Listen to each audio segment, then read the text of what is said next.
to another segment of Veterans Nation. I'm here with Rick Seaman. Hey, Rick, how you doing? Hi, Gloria. Hello, vets. Yes. How about yourself? I'm doing great. All right. We actually have a dedication. This segment is dedicated to the 3rd Infantry Division. They fought in World War I, World War II, the Korean War, Iraq, and Afghanistan. I think you nailed it there, yeah. Yeah, and wasn't our good friend Paul Rykoff with the 3rd Infantry Paul Division? Rykoff, our good buddy, he was with 3rd ID in Iraq. He was an infantry officer, a platoon leader. He was there in 2003. Paul Rykoff, the president and founder of IAVA, the Iraq and Afghanistan Veterans of America, based in New York City. They do some great work. Yeah. Big salute. 3rd ID, all right. We salute you. Yeah. So, Rick, we have a new Veterans Trivia quiz. We do. You've got it, right? Yes, I do. And what's yours? Mine's a movie quiz. Oh, you got movies now. Yeah. All right. The old one was... Well, the old one is music, and that hasn't been answered yet. It's Come on, been guys. a long time running. We want to give away that money. So why don't you do your movie one, and then I'll reboot the music quiz. one? Yeah. Okay, now remember, the first correct answer gets a $100 gift certificate to the store of your choice.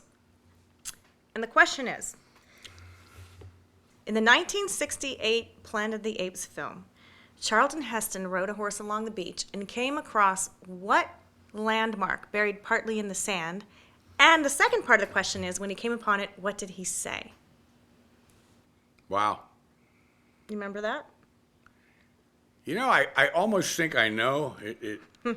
I think it's similar to something I bellow out every time my dogs tear up my living room. I'm sure it is. Oh, goodness. Well, vets, you know the drill. Yep. You know the drill. Email us. First correct answer wins a $100 gift card to the store or service or whatever of your choice. Yeah. But Come on, you can don't do wait. it. Yeah. Don't wait. The first winner It's the first correct answer. That could be tomorrow. It could be, yeah. And what was yours? Okay, so here's the old music quiz again. Now, vets, we're educated, we're an intelligent breed, so let's get this for a $100 gift card prize. I need the song title and the name of the group that did this song in 1970. Here are your 3 clues. A British castle, a mountain, and a southern fruit. There it is. A British castle, a mountain, and a southern fruit. Put those 3 together, and you should get this. If you're a fan of this band, you got to get it. If you even like this band, you should get it. Okay? So there it is. Let's take a short break and short and informative, and we'll be right back.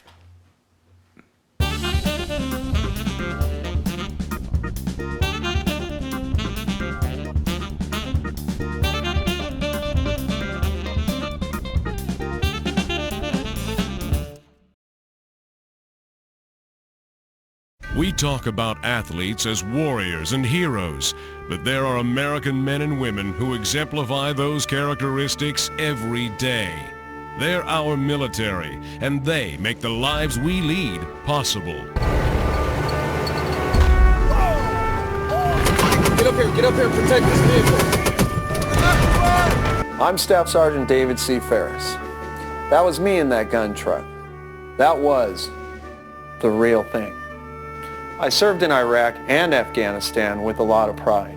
My story is about service to country, love for my beautiful daughters, tough times after coming home from Afghanistan with a serious illness, and how, when I hit absolute rock bottom, feeling like me and my girls were going to be on the streets, homeless, I reached out in sheer desperation to the VFW Foundation for help.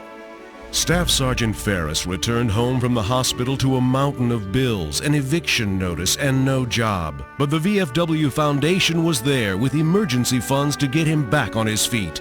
He is just one of the more than 1.5 million active duty soldiers and veterans helped this year, offering financial assistance for military families. The VFW Foundation is there to support those who deserve it most, but their services depend solely on donations, so your help is needed today. The VFW did more for me than a favor. They helped me get my life back on track and keep me and my girls together. Thank you, VFW Foundation. You know, Rick, there's someone we haven't heard from lately. Joe the vet. I feel guilty. You should. Well, hey, I always keep it standing by. And you know, when I put this hat on, it's because we're going to get down to business. It's usually because I'm pissed. The hat is on, warning people. Yeah. So hat is on. We need Joe the vet to stir things up. All right, I will. Okay, let's hear it. Well, here's one from the pissed off file. I was at a gathering last weekend, and I hate gatherings, but sometimes I have to go because it's my job. So at this particular gathering, I was confronted by a certain squad of rich snobs who got in my ear about their tax dollars and how much they have to cough up for the DOD, Department of Defense budgets, and even the VA budget. Of course, now that the VA is on its heels, everybody's going to pick on the VA, of course.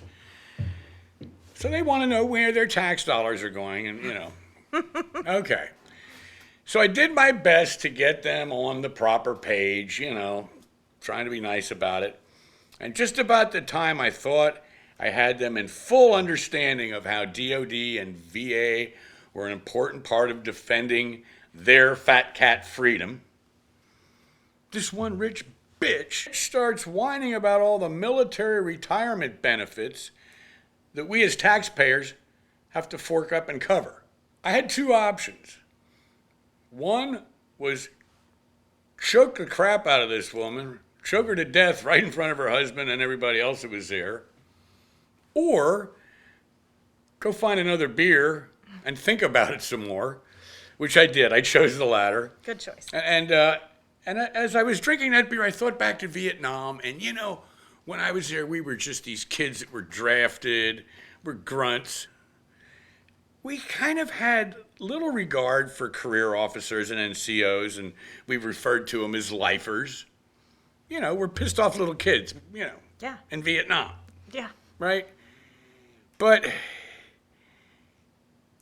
then once I let my brain do its job, and I consider that all those men and women who have dedicated 20 years of their lives to the military, and when you're in the military for 20 years, you can't do what you want to do every day and every night. You're under orders from your commanders, and you do what they tell you to do. And whether you're in combat or elsewhere, you are part of the machinery that serves its country and protects it. Yep. You do your 20 and you get a decent pension. Should we pay for it? Hell yes. Okay. Absolutely. I can't even imagine considering not paying for that. Well, this lady considered it. Well, I guess she did. So anyway, I had a good time though, you know. And you know what? I told her exactly pretty much what I just told you. And you know what she said? No, what'd she say? She thanked me. She thanked me Really? because she told me she had never really thought of it in that perspective. So, there. Well, I guess she'd never really thought about it.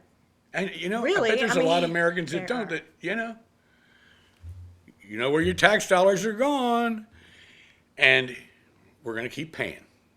Well, and most Americans, they really want to have a strong military. Yeah. And the safety and security and the freedom that that gives us. And if we're going to be committed to that, it has to be a full commitment before, during, and after any conflicts we have. Right. For all of our citizens to Right. care about our military. And again, every man and woman who serves, and particularly those who serve 20 years, are devoting Those are the best years of their They are. lives. And they're devoting that to the machinery that protects our freedom, regardless of what their job, what their MOS is. And in the military, when you're devoted, you're not devoted like a 9-to-5 person. No. You're devoted whether that means giving your life, whether that means moving away from your family for 2 years. You're devoted no matter what. It's not like a regular job where you have a nice plush job for 20 years Right. and then you retire. Right. It's 100% commitment for you and your family. Yeah. And look how much they get compared to what some of It's these... so much less than a private Yeah, pension. exactly. Come on. It is much less. Come on. Well, anyway, hey, I want to show you a little video on our way out here since... I've been hearing rumors about this thing. Vets, thank you for watching. Thank you, Gloria, for sharing. Rick. And welcome home, everybody. Welcome home. I'm Joe the vet, got my bush hat on and I got your back, gonna keep us strong. I hump the bush, I've been overseas, I'm a pedal boy,